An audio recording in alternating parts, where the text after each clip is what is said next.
I'm Dr. Brower. I'm Dr. Emily. And this week, we're going to start something a little differently. We're still talking straight, but we're talking straight about primitive reflexes, and that is just too much to put in one video. It would bore you to death. So we're going to do a few videos talking about them.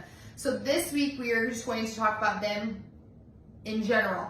So primitive reflexes are something you're born with. They need to be expressed as you come through the vaginal canal. So it's a little tricky for our belly birth babies.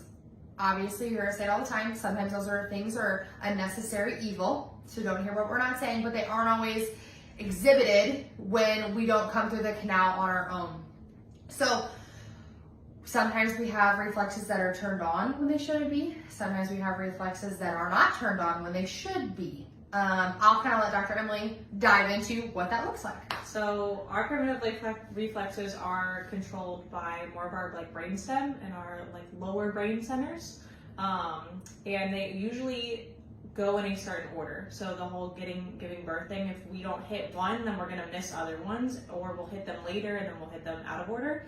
And they're a reflex, so the same thing as hitting your knee. If I hit the knee, something happens, then it kicks. So when something happens, when there's a sensory input, there's a motor output. And so later, that's how, or as we're babies, that's how we learn how to move, that's how we learn how to crawl, roll, and all that stuff, because it's just a reflex. It's something they do. That's why they jump and they startle, or they roll over. And then later, they learn how to actually move their body on their own through their frontal lobes, and they can actually do what they want to do and not just a reflex, and those eventually get turned off, but they're always there if we need them because we're meant to move. So yes. So fun fact, I'll give you just a little tidbit.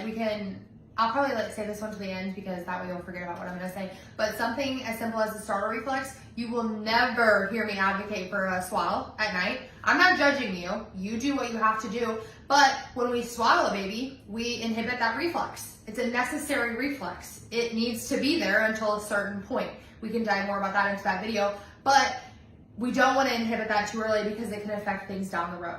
So we have lots of the rooting reflex, to eat, the startle reflex to scare, walking. They're all required.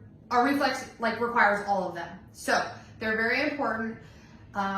They should not be getting overlooked. Half the time, I don't know about you, I'm not great. I check them and don't usually tell parents I'm checking them until there's an issue.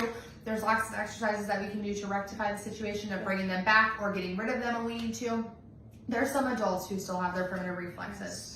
So stay tuned. This will probably be almost a 2-month long segment, but we're excited. If you have any questions or want us to go over any of them first, drop them below. Otherwise, we hope you have a great week.